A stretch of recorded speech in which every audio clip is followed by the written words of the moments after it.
Alright, stick around until the end for the ugly stats and the cool looking cards. I think I also got the volume figured out here, which is awesome. If you guys have noticed my previous war videos, my speaking volume is pretty low. I think I figured it out. Anyway, we have ASR here, and this is on Thanksgiving Day. This is probably about 6-ish, it's probably maybe about 7-ish, 7 o'clock Eastern that this little video is taking place. I was back up at Section 1. So right after everybody has engorged on lots of goodies and meat, everybody's got the itis, I presume. I certainly had the itis. But alright, I am going to bring in Stealth Spiderman for the first time since, I can't remember what season, but like season maybe 13 or 14. And I'm going to be taking this rank 3 thing on node 25, which is Kinetic Transference and Footloose. This is, in my opinion, the best placement for thing on the map if you are running Stubborn. It doesn't work if you're not running Stubborn. It can easily be quaked in that case. But if you are running Stubborn, this is an absolutely nightmare placement. I knew it when I saw it, and every war that he's not placed here, I am very, very grateful because for the most part we can handle him. Everywhere else, this is just super tricky. So basically the idea with Stealth Suit Spiderman here is to inflict web foam, and that will apply a slow debuff, which will prevent him from evading and prevent him his unstoppable effects from triggering. So it is a complete counter to Footloose. What it does not counter, however, is number 1, poor play, and number 2, kinetic transference. There's no way to counter kinetic transference here with Stealth Suit Spiderman. So he's going to be gaining a lot of power every time he hits my block, or every time I block one of his attacks, including parries. And yeah, you'll see here going into the fight, here's what my strategy should have been. Well, let me just tell you what my strategy was, and then we'll talk about what it should have been. I did some duels in Abyss against Abyss Thing, and I chose to finish my first combo on a medium attack. All right. Now, obviously, I'd be able to get in 2 full combos before I would need to apply the slow debuff because he wouldn't have enough rock stacks by that point. And I thought that it would be smarter to get that 1 extra combo in and build a little bit more power. But you guys see here that that was not the right strategy, because after my combo and after he threw his little combos and stuff, my slow debuff wore off. So now I need to bait him, but unfortunately I'm going to have to deal with the Footloose. You guys see those active evade and unstoppable buffs, so I can't attack him. Now here I anticipate his heavy coming out of that stun, but I'm a little bit too early on that, so he ends up catching me. And here I'm okay now. I end a combo with a light attack, and I throw my SP2 to get the elongated slow debuff. And I've got 1 web cartridge left. What I'll need to do, I definitely want to use that web cartridge to refresh the long slow debuff. And then I'll have to get up to an SP3. There I go for the precision by doing the SP1 while I still have evade. And at this point, you guys can see he's very, very high on his power. And I just need him to throw this SP2 before my slow debuff wears off so that I can punish him, refresh my slow debuff, and I won't have to worry about kinetic transference, but he doesn't. He waits until almost literally the instant that it falls off, and then he throws his SP2, and then I get stuck in the corner again. Now there I anticipated the heavy really well, which is good, and I'm back in business here. I need to just get to an SP3 so that I can refresh my web cartridges. That's all I got to do here. All right, but I'm racing against my own slow debuff. And there it's fallen off. He just threw a special. He has very low power. I'm in a really difficult situation here. I'm going to need to block him to build kinetic transference. And then I just have to tap him light, tack. Light. Instead I go for the heavy, and that was the wrong decision. What the hell is this? What the hell is this? I get popped several times. I throw my SP3 purely for spacing and because I need to reset my power meter. It will refresh my web cartridges, give me 5, and now I just need to get it back into a position. There I got really unlucky. I needed him to actually get parried so that I could tap him with a light to build up his rock stacks. It's a new champion! And, you know, he didn't want to play around. So, got absolutely blown to pieces in that fight. In this second fight, it's going to go a lot better.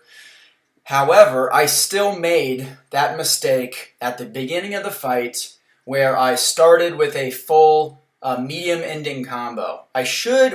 So what you need to do in this fight is start with a medium, light, medium combo. You need to apply that slow debuff as quickly as possible, and then your second combo, you refresh it. That's the only way to do it. Otherwise, you're going to get into a situation where he's got too many rock stacks, and if he's not super liberal with his special attacks, your slow debuff is going to fall off before he throws one. Then you have to deal with Footloose. Now here, I paused it because, again, he has a bar of power. I have web cartridge that I can use. I'm going to inflict slow debuff. I'm okay right now. I just need him to throw this SP2, right? He does. So right now, I'm in control of this fight, even though this entire matchup has gone to shit so far. I am in control here. I have the long slow debuff timer. I do need to get to my SP3 because I'm out of web cartridges. He throws his SP2, so we are in it now. We are doing all right. All right, I'm going to go ahead and throw my SP2 or my SP3 to reset my web cartridges. He throws his SP2, perfect. I can refresh it right here. Perfect. Now I've still got the long slow debuff applied to him, which is great. And I'm going to go for my SP1 for damage here and just to get that precision buff. And because I've got 4 cartridges, I don't need to refresh yet. So we are all good. All right, this guy just needs to throw his SP2. There he goes. He throws the SP2. We're all set. Need to reapply. Slow. Perfect. It's refreshed. This fight started awfully, and it's going very well at this point. This fight, I feel like at this point, is mine to lose. I just got to keep being smart about refreshing. All right, now here you guys see his power yet again. I just need him to throw this special. All right, just throw the special, and then we're all set. You just got to throw the special. If you can throw the special, then I can punish and reapply. Perfect. All right, look at that. Going to reapply, refresh it. And here was my fatal mistake. All right, well, this is first of my several fatal mistakes here in this fight. I had just refreshed the slow debuff, and yet I still threw the SP2. That wasted 2 extra web cartridges. That just was so stupid. So now I've got to get back to an SP3. Whereas had I not ended that, I would have been totally fine. All right, he's got more power again. We're in the same situation, right? The only difference here is I cannot refresh the slow debuff until I get to an SP3. So I have to kill him before we get to an SP3, or before the slow debuff wears off, or get him to 13 or 15 rock stacks. All right, it falls off. All right, now I'm in a bad position here, but I can still parry, get kinetic transference, and medium to get him to 15 rock stacks, and then bait his special. What the hell is this? What the hell is this? It's a new champion! And yeah, so instead I threw the heavy again for the second fight in a row. I know that the heavy is 3 attacks, but for whatever reason, I just had it in my head that it was just 2 hits, and I could parry heavy, get him to 15 rock stacks, and be on my way. And I just screwed it. I totally screwed it. That fight was completely winnable. In fact, that fight was won if I just parried medium, get him to 15 rock stacks, bait his SP1, and then I would kill him with the next couple combos. No problem. So that fight was completely won, and as Dreamin told me eloquently, I snatched what the hell did he say? I snatched victory out of the jaws of defeat, or wait, I snatched defeat out of the jaws of victory. That's what it was. Very true, very true. So, all right, that nightmare is over, fortunately, and the rest of this war, I feel very good about my matchups here. They're not necessarily easy fights, but I have super strong matchups for him. So I think the best matchup on this node against Domino is going to be a Sorcerer Supreme. However, I do not have a Sorcerer Supreme. I had to take that thing because I was the only available person with a Stealth Suit Spiderman, and we felt like that was the safest matchup for us. So I brought Archangel. Archangel works pretty well for Domino. The only thing to worry about here is when she is lucky, she reduces stun effects on herself by 30%. So couple that with Limber, the Limber Mastery, which really every top 5 alliance is going to place with Max Limber every war. Then she's essentially stun immune while she has lucky. It's just not something you want to test. But I just have to wait this out, be super, super careful. And I do want to make sure that my bleeds are not going to push her up to an SB3, but they're not. And she goes down. So I lose quite a bit of health to block damage and to crit failure damage. But overall, it's a pretty safe matchup. Again, Sorcerer Supreme is the safest. She has increased ability accuracy to deal with Domino's ability accuracy reduction. She has extremely high energy resistance to deal with crit failure damage.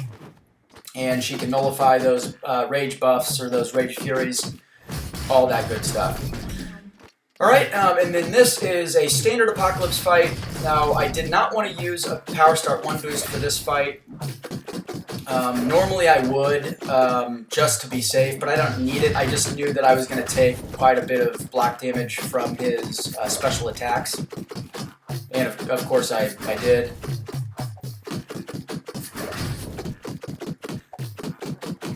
Alright, but super, super easy fight there.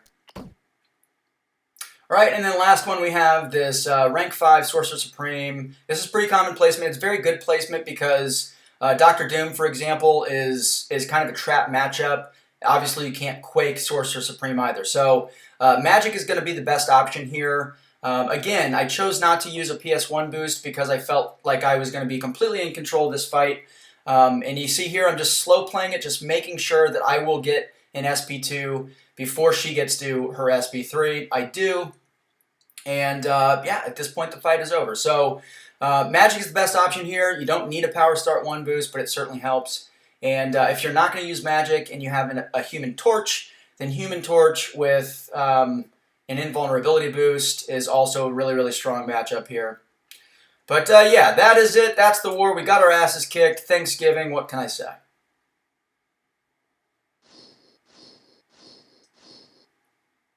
For the love of God!